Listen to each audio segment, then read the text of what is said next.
All right, for the video's sake, I'll just kind of show everyone again. What I did was I turned all this extra information off. So if you want to do that, then you can kind of look at the geometry more simply without all the extra lines and planes and stuff, so that you can really see the form, so to speak. That's just an extra thing for you. What we're going to do here is now the last surface. So for us, this last surface is going to be a triangle. Okay, so I'm going to show you, well, how do you terminate this? You could terminate it with a line by projecting the line down to the bottom. Or in this case, if you want to do a triangle, I'm just trying to give you some variables here. But if you do a triangle, you have to first get the midpoint of that line and then project it down. So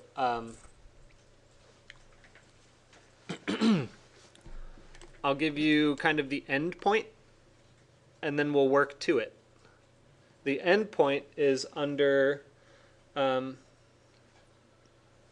sorry, it's under transform?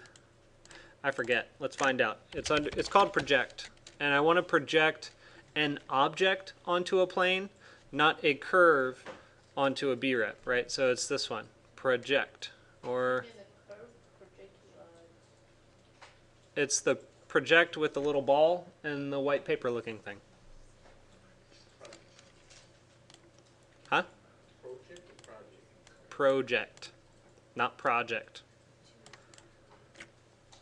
Okay, so we're going to work toward this.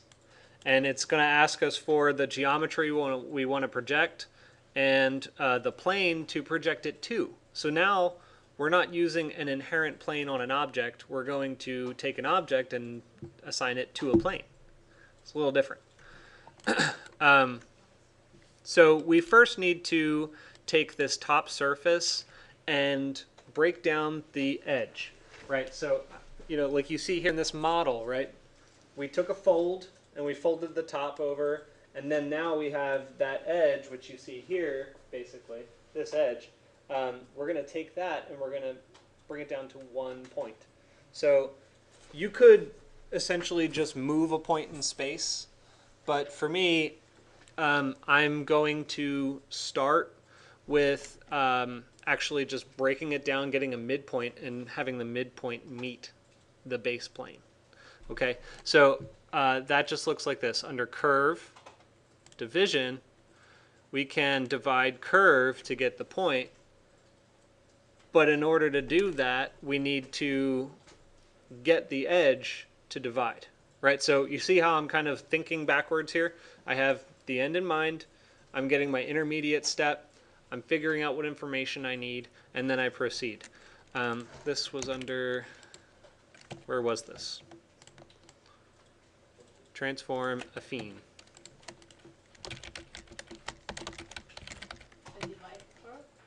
No.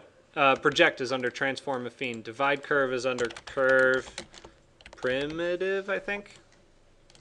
Division, sorry.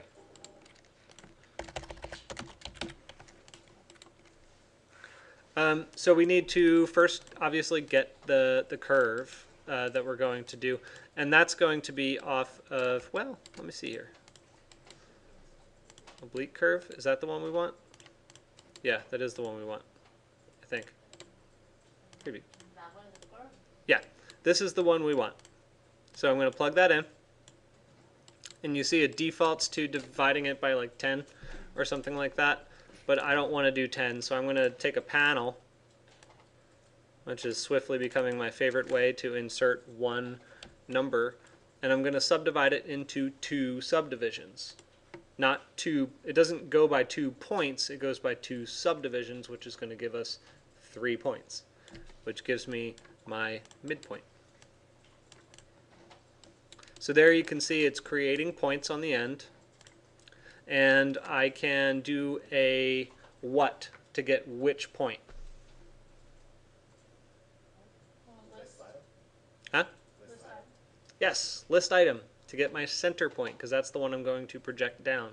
So that's under set, list item.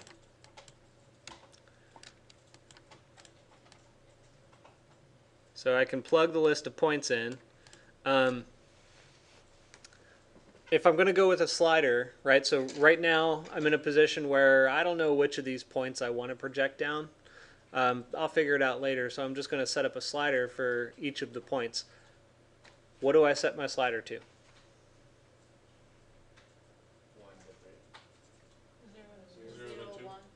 0 to 2, that's right. 0 to 2, plug that in. And so here's the cool part. What you're going to see here is I can plug the item into G, and there it is, right? So see how it just took that item and it projected it down to where this plane is? Let me pull this aside so you can really see. So this has an inherent base plane. The base plane is XY. You can change that. You can assign it to any of the other planes that you have in the project already. There are a ton of them. You can override that, but I'm going to simulate overriding it for your own knowledge and understanding by going up to vector, plane, and putting in the XY plane.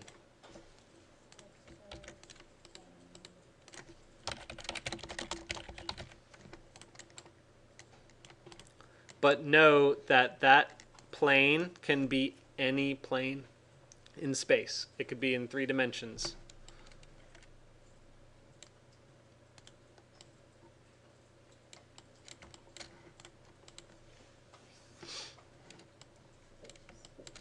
All right, so I've got one point that projects all the way down. Now what I need to do is create a surface with it, okay? And that's pretty easy.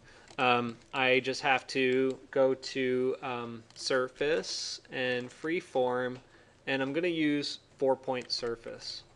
So far, this is the best way I've found to actually create a surface with just 3 points, rather than having to go through meshes.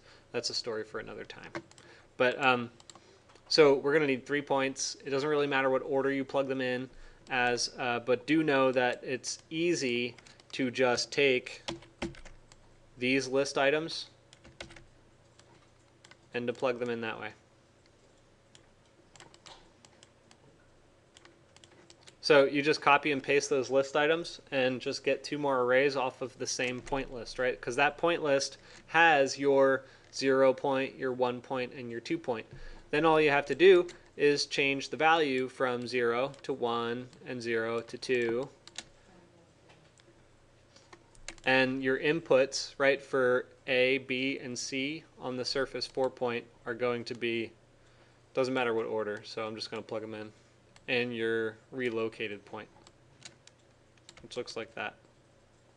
Oh. Right, that's right. I need to swap this to the center point to project down, and I need to move that to 0. So now I can go. So the project should be 1, 2? Project should be whichever one is your midpoint. 1. I'm sorry. You can. I totally just lied to you. I was thinking up at the top. Project can be any of the 3 points. That's why we built it this way. Because I wasn't sure if I wanted it to be in the back or in the middle or in the front. So I can slide between them all to kind of figure out what I want to use. Okay, so leaving it in the middle for now. The other ones need to obviously be, if you want it to extend the whole length, needs to be 0 and 2. So I've got this one set to 0, that one set to 2. It doesn't matter if this one is set to 0 and that one's set to 2. It'll work. It'll just change the direction of your normal, if that matters to you. But right now it doesn't. So 0, 2.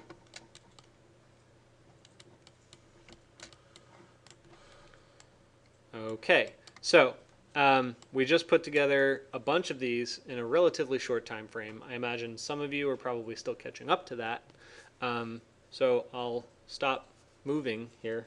And in fact, that's the last of the Grasshopper part that we're doing in terms of creating definitions. We're going to move into something else here in just a sec, but what questions do you have about this? I'm throwing off a little. My triangle's like a little baby triangle coming off the edge. Interesting. I'll come take a look.